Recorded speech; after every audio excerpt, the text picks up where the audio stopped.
এর ভিডিওতে আমরা স্টার্ট করব 358 নম্বর পেজ থেকে। পথের পাঁচালী, সাবধানে চালাও জীবন বাঁচাও, এটা একটা স্লোগান, সকলেই জানেন। সেভ ড্রাইভ, যেটা আমাদের ওয়েস্ট বেঙ্গলে ভীষণ প্রচলিত আর কি। এক সপ্তাহের জন্য তিতলি কলকাতায় বেড়াতে গেছে। ওর কাকু কলকাতায় থাকেন, ভাই আর বোন আছে সেখানে। দারুণ খুশি তিতলি। ঘোরা হবে, খেলা হবে। সবাই মিলে ঠিক করা হলো ওরা রোজই ঘুরতে যাবে। পায়ে হেঁটে ঘুরবে কলকাতার নানা জায়গা, গাড়িতেও ঘুরবে। কাকু নিজেই গাড়ি চালান। তিতলি দাদুর মুখে শুনেছিল কলকাতায় একসময় ভারতের রাজধানী ছিল। এত বড় বড় উঁচু বাড়ি তিতলি আগে দেখেনি। আর রাস্তায় এত লোক ও গাড়িও এই প্রথম দেখলো। আজ ওরা পায়ে হেঁটে ঘুরছে। মনুমেন্ট বা শহীদ মিনার দেখে তিতলি অবাক হলো। কত লম্বা একটা মিনার! সেখান থেকে বেরিয়ে একটা বিরাট রাস্তা, তার নানা দিক থেকে গাড়ি চলছে। কাকু আর কাকিমা ওদের তিন ভাই বোনের হাত শক্ত করে ধরলেন। কাকিমা বললেন, খুব খেয়াল করে রাস্তা পেরোতে হয়, কখনো তাড়াহুড়ো বেখেয়ালে রাস্তা পার হতে নেই। তিতলি দেখলো সিগন্যাল, লেখা আছে ট্রাফিক নিয়ম। লাল হতেই গাড়িগুলো খুব আহ, আচ্ছা সরি, এটা এই জিনিসটা আলাদা আছে, এদিকটা আলাদা আছে মনে হয়। আমি বলছি দাঁড়া। তিতলি দেখলো সিগন্যাল লাল হতে গাড়িগুলো থেমে গেল। সিগন্যালে একটা ছবি মানুষের ছবি জ্বলে উঠলো। সেটা দেখি ওরা জেব্রা ক্রসিং এর ওপর দিয়ে হেঁটে রাস্তা পেরোলো। রাস্তা পার করেই আবার ফুটপাতে উঠলো। কাকু বললেন, সবসময় ফুটপাত ধরে হাঁটবে, রাস্তার ওপর দিয়ে হাঁটবে না। মোবাইল ফোন কানে দিয়ে রাস্তা পেরোবে না। তিতলি দেখলো একটা মজার পোস্টার, তাতে লেখা আছে ট্রাফিক নিয়ম, খুব সোজা। তার জন্য মোটা বই পড়ার দরকার নেই। রাতে শুতে যাওয়ার সময় খাতায় বেরানোর কথা লিখলো তিতলি। বেড়ানোর কথা লিখলো, সঙ্গে লিখলো হাঁটার জন্য ফুটপাত, গাড়ির জন্য রাস্তা। পরের দিন ওরা গাড়ি নিয়ে ঘুরতে বেরোলো। কাকু ও কাকিমা সামনে বসলেন। তিতলির ভাই পাপান সামনে বসতে চাইলো। কাকিমা বললেন, ছোটদের সামনে বসা উচিত নয়। কাকু বললেন, সিট বেল্ট না লাগিয়ে গাড়ি চালাতে বা বসতে নেই। গাড়ি চালানোর নানা নিয়ম বলেছিলেন কাকিমা। যেমন বললেন, স্কুল, হাসপাতাল এসবের সামনে জোরে গাড়ি চালাতে নেই। আর হর্ন বাজানোও ঠিক নয়। যে রাস্তায় অনেক লোক সেখানে আস্তে গাড়ি চালানো উচিত। একটা জায়গায় তিতলি দেখলো ট্রাফিক পুলিশ ওদের হাত দেখাচ্ছে। সামনে আরো কটা গাড়ি। কাকু গাড়ি থামালেন। পুলিশ কাকুর কাছে কি একটা দেখতে চাইলেন। কাকু একটা কার্ড বার করে দিলেন। পুলিশ সেটা দেখে ধন্যবাদ জানিয়ে চলে গেলেন। গাড়ি আবার চললো। কাকু বললেন, উনি লাইসেন্স দেখতে চাইলেন। তিতলি বললেন, লাইসেন্স কি? কাকিমা বললেন, গাড়ি চালানো শিখতে হয়, সেটা ঠিক মতো শিখে পরীক্ষা দিতে হয়। পাশ করলে ড্রাইভিং লাইসেন্স বা গাড়ি চালানোর ছাড়পত্র দেওয়া হয় আর কি। রাস্তায় গাড়ি চালানোর সময় লাইসেন্সের সঙ্গে রাখতে হয়। ট্রাফিক পুলিশের দরকারে লাইসেন্স যাচাই করেন। রাস্তায় রাস্তার মোড়ে এসে লাল সিগন্যাল পেল তিতলিরা। কাকুর জিব্রা ক্রসিং এর আগেই গাড়ি দাঁড় করালেন। একটা গাড়ি এগিয়ে গিয়ে ক্রসিং এর ওপর দাঁড়ালো। ট্রাফিক পুলিশ সেই গাড়িটাকে পিছিয়ে যেতে বললেন। তিতলি ভাবলো, হয়তো গাড়ি যদি জেব্রা আহ দাগের ওপরে পরে দাঁড়ায়, তবে লোকে আহ পেরোবে কি করে? খানিক দূরে গিয়ে তিতলি দেখলো একটা ব্রিজ, তার ওপর দিয়ে লোক চলাচল করছে। কাকিমা বললেন, ওটা হলো ফুটব্রিজ। অনেক রাস্তায় লোক চলাচল মানা, সেখানে ফুটব্রিজ ব্যবহার করতে হয়। আবার অনেক সময় রাস্তায় নিচ দিয়ে সুড়ঙ্গের মতো সাবওয়ে থাকে। ফুটব্রিজ সাবওয়ে ব্যবহার না করে রাস্তা পেরোতে গেলে দুর্ঘটনা হতে পারে। যাই হোক, নিচের কোনগুলি পথ সুরক্ষায় সুরক্ষার বিরোধী তা চিহ্নিত করো। মোটরসাইকেল, হেলমেটবিহীন আরোহী, চলন্ত গাড়ি বাঁদিক থেকে ও ওভারটেক করছে। তারপর ৩ নম্বর হচ্ছে দুটো বাসের রেষারেষি। ৪ নম্বর হচ্ছে বাসে ঝুলন্ত অবস্থায় যাওয়া। মানে মোট কথা হচ্ছে নিচের কোনগুলি পথ সুরক্ষার বিরোধী তা চিহ্নিত করো, মানে কোনগুলো মানা উচিত বা কোনগুলো আহ না মানলেও হবে, রাইট, সেগুলো ব্যাপারে এখানে বলা হয়েছে আর কি। তারপরে দেখুন কি বলছে। বলছে সারাদিন ঘোড়ার ফাঁকে খাওয়া দরকার।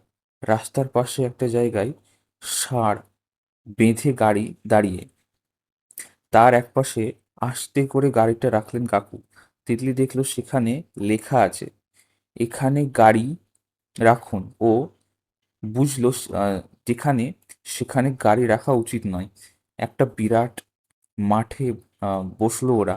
রিয়া বলল, জানিস তিতলি, এটা ঘরের মাঠ। কি বিরাট মাঠ!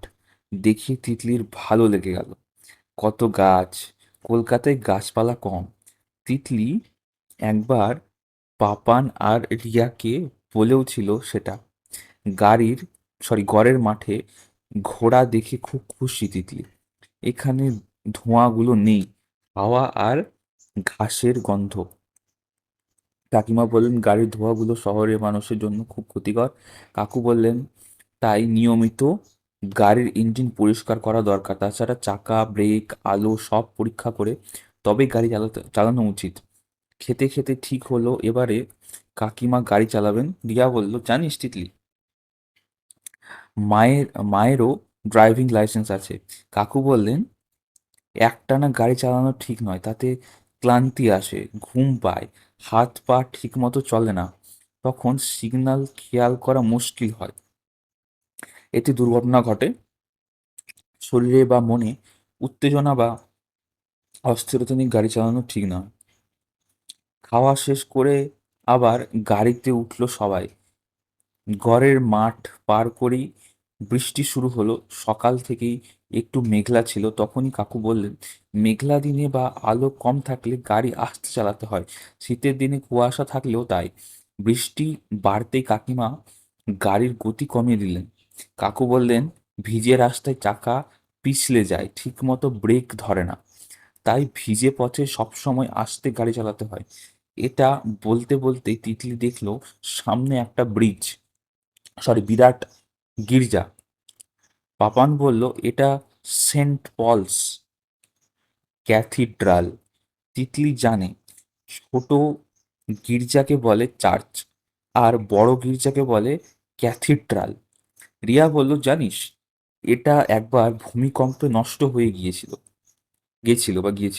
তিতলি মনে মনে বলল, এত সুন্দর গির্জাটা যেন আর না নষ্ট হয়। কাকিমা বললেন, একটু পেট্রোল ভরা দরকার। কাছে একটা পেট্রোল পাম্প। সেখানে একজন আহ, মোটর বাইক চালকের সঙ্গে একজনের তর্ক হচ্ছে। বাইক চালকের মাথায় কেন হেলমেট নেই তা নিয়ে তর্ক। কাকু বললেন, বাইক চালক ঠিক বলছেন না, সবার উচিত হেলমেট পরে তবেই বাইক চালানো বা বসা। হেলমেট না পরার জন্য দুর্ঘটনায় বেশি জখম হয় মানুষ, বিশেষ করে আইএসআই মার্ক মার্কা হেলমেট পরা উচিত। পেট্রোল পাম্পের ভদ্রলোক বললেন, নতুন আইন হয়েছে, এবার থেকে হেলমেট না থাকলে জ্বালানি পাওয়া যাবে না। পাপান বলল, no helmet no fuel. Titli দেখলো একটা বাইকে 4 জন বসে আসছে। রিয়া বলল, বাইক নয় যেন বাস। পেট্রোল দিতে দিতে হেসে উঠলেন ভদ্রলোক। বললেন, এটা বিরাট সমস্যা। বাইক একজন বা দুজনের বসার জন্য, সেখানে এত লোক বসলে দুর্ঘটনা হতেই পারে। সেটা বললেন তিনি বাইক চালককে। ভদ্রলোক কথা দিলেন, এমন আর করবেন না তিনি। রাস্তায় বেরোলে তুমি কি কি করবে না। গাড়ি যাওয়ার সবুজ আলো জ্বেলে উঠলে কখনোই রাস্তা পারাপার করবে না। হ্যাঁ, মানে হলো একটা হচ্ছে দেখুন, একটা হচ্ছে গ্রিন সিগন্যাল, মানে একটা হচ্ছে যে গাড়িদের যাওয়ার জন্য রাস্তা পরিষ্কার হয়েছে, ঠিক আছে। আর যেহেতু একজন যদি পেডেস্ট্রিয়ান থাকে বা পথচারী থাকে তার জন্য কিন্তু নিয়মটা একটু অন্যরকম হয়, তাই না? এবার যদি সিগন্যাল যদি সবুজ হয়ে যায় সেই হিসাবে কিন্তু অনেক সময় যেতে দেওয়া হয় না। অনেক সময় কি হয় যে রেড সিগন্যাল যখন পড়ে, যখন গাড়িগুলো দাঁড়িয়ে থাকে, তখন পথচারীদেরকে যেতে দেওয়া হয়, এরকমও হয় আর কি, বুঝলেন? রাস্তায় দৌড়াদৌড়ি করবে না, বড় গাড়ি দিক পরিবর্তনের সময় গাড়ির কাছাকাছি আসবে না, রাস্তার উপরে কখনোই খেলবে না, বাস থেকে লাফ দিয়ে নামবে না, নামার আগে দেখে নাও কোনো চলন্ত গাড়ি বা মোটর সাইকেল আসছে কিনা। তেল ভরে আবার গাড়ি ছাড়লো, এক জায়গায় রাস্তা একটু খারাপ, কাকু বললেন রাস্তার আহ দেখভাল করা খুব জরুরি, খারাপ রাস্তা তাড়াতাড়ি সারানো দরকার। হঠাৎ পাশ থেকে দুটো বাস ডান দিকে বাঁ দিক করতে করতে চলছে, কাকু বললেন এক সমস্যা, এত দুর্ঘটনা হয় তবু রেষারেষি করা চাই, কখনোই বাঁ দিক থেকে অন্য গাড়িকে ওভারটেক করা ঠিক নয়। আসলে যাত্রীরাও বাসে, ট্যাক্সিতে উঠেই তাড়া দেয়, বাসগুলো অযথা আসতে চলে, তারপরে একই রুটের অন্য বাস এসে গেলে রেষারেষি শুরু করে, তখন সিগন্যাল ক্রসিং, বাঁক কিচ্ছু খেয়াল থাকে না। এটা হচ্ছে আমাদের ভিক্টোরিয়া মেমোরিয়াল। তারপরে আমরা দেখব যাত্রীরাও এই জন্য দায়ী, যেখানে সেখানে ওঠা-নামা করেন। অথচ নিয়ম হলো নির্দিষ্ট স্টপেজ ওঠা ও নামা। মাঝপথে বাস থেকে নামতে গিয়ে কত যে দুর্ঘটনা হয়! এক লেন থেকে অন্য লেনে ঢুকে পড়তে গিয়েও অনেক সময় দুর্ঘটনা ঘটে। রোজ হাজার হাজার যাত্রী নিয়ে গাড়ি চালা চালাতে হয় তাদের। তাই চালকের ওপর মানসিক চাপ দিলে যাত্রীদের জীবনেও ঝুঁকি বাড়ে। চালককে তার কোনোভাবেই চাপ নিয়ে জোরে চালাতে বলা ঠিক নয়। চালক ও তার সহযোগীরাও তো আহ, আমাদেরই মতো মানুষ, তাদের সম্মান ও সহযোগিতা করা দরকার। হঠাৎ চোখে পড়ল একটা অটো হুড়মুড় করে গাদা লোক নিয়ে চলে গেল। কাকু বললেন এইভাবে বেশি লোক তুলে এরা মুনাফা করতে চায়, বোঝে না জীবনের দাম বেশি। গাড়ি কালীঘাট ছাড়িয়ে গেল, রাস্তার ধারে এক জায়গায় একটা প্রদর্শনী হচ্ছে, স্কুলের ছেলেমেয়েরা চালক ও পথচারীদের কাছে গিয়ে কি যেন দিচ্ছে, তিতলিরাও নিল একটা চেয়ে, তাতে গোটা গোটা অক্ষরে বাংলায় লেখা, সাবধানে চালাও জীবন বাঁচাও, পাশে সেভ লাইফ বলে ইংরেজিতেও লেখা। তিতলি দেখলো স্কুলের ছেলেমেয়েরা হাতে হাতে আহ, রেখে দাঁড়িয়েছে, সঙ্গে ট্রাফিক পুলিশও হাত মিলিয়েছে, অনেক পথচারী ও চালকরাও আছে। তিতলি, পাপান, রিয়াও গেল তাদের সঙ্গে। মাইকে ঘোষণা হলো, এবারে আমাদের শপথ নেওয়ার পালা। তখনই একটা অ্যাম্বুলেন্স আসছিল। মাইকে ঘোষণা করা হলো, আগে অ্যাম্বুলেন্সকে চলে যেতে দিন। সবাই পথ ছেড়ে দিল। তারপর সবাই গলা মিলিয়ে গাইলো, পথ সংস্কৃতি জানবো, ট্রাফিক নিয়ম মানবো, আমি সতর্ক হয়ে চলবো, সুস্থভাবে এগিয়ে যাব, সেভ লাইফ। পথকে জয় করব, শান্ত জীবন গড়ব, পথ শুধু আমার নয়, এই পথ মোদের সবার, তা সর্বদা মনে রাখবো। সবার সঙ্গে গলা মেলাতে দারুণ মজা হলো তিতলির। ফেরার পথে বারবার মনে আহ আওড়ালো, সেফ ড্রাইভ সেভ লাইফ। রাত্রে নিজের খাতায় গোটা গোটা অক্ষরে লিখে নিল, সাবধানে চালাও জীবন বাঁচাও। মনে ভাব আহ, মনে ভাবলো স্কুলে গিয়ে বন্ধুদেরও এটা বলতে হবে, শুধু কলকাতার গল্প নয়, এ পথের পাঁচালীও সবাইকে শোনাতে হবে। রাস্তায় বেরোলেও তুমি কি কি করবে, গাড়িতে বসার সময় সিট বেল্ট ব্যবহার করো, বাবা মা বড় কারোর সঙ্গে মোটর সাইকেলে চাপলে নিজে হেলমেট পরো এবং অন্যকেও হেলমেট পরতে বলো। মোটর বাইকে কোনো শিশু বসলে বেল্ট দিয়ে চালকের সঙ্গে তাকে বেঁধে নিতে হবে। বলো, সিগন্যাল দেখে রাস্তা পার হও, জেব্রা ক্রসিং বরাবর রাস্তা পার হও, রেলওয়ে ক্রসিং পারাপারের সময় সিগন্যাল দেখে পার হও, সবুজ সিগন্যাল থাকলে যাত্রীবাহী ট্রেন বা মালগাড়ি না চলে যাওয়া পর্যন্ত অপেক্ষা করো। বলাবলি করে লেখো, তোমরা আহ, এবার পথ নিরাপত্তা বিষয়ে যা যা শিখলে তা নিয়ে ছবি আঁকো, ছড়া তৈরি করো, আর সবাইকে সচেতন করার জন্য পোস্টার তৈরি করো। যাই হোক, তো আজকে আমরা এতটা অবধি পড়লাম, ঠিক আছে। এর পরের ভিডিওতে আমরা এখান থেকে স্টার্ট করব পরিবেশ ও পরিবহন, কু ঝুঁকিয়ে কু ঝিকঝিক এখান থেকে স্টার্ট করব। সকলকে অসংখ্য ধন্যবাদ। পরের ভিডিওতে আবার দেখা হবে। ভিডিওটা ভালো লাগলে অবশ্যই একটু লাইক করে চ্যানেলটা সাবস্ক্রাইব করে দেবেন, পারলে একটু শেয়ার করে দেবেন। সকলকে অসংখ্য ধন্যবাদ। একটু আমরা সূচিপত্রটা দেখে নেব। আমাদের এগুলো তো শেষ হয়ে গেছে। আমাদের চলছে, এটাও শেষ হয়ে গেছে, পরিবেশ, খনিজ ও শক্তি সম্পদ, এটাও হয়ে গেছে আমাদের। আমাদের চলছে পরিবেশ ও পরিবহন। যাই হোক, তো এটা আমরা আহ, এটার পরে আমাদের 1 2 3 তিনখানা মোট পড়ে আছে। প্লেলিস্ট নিয়ে আমরা আপনারা বাকি ভিডিওগুলো দেখতে পারেন।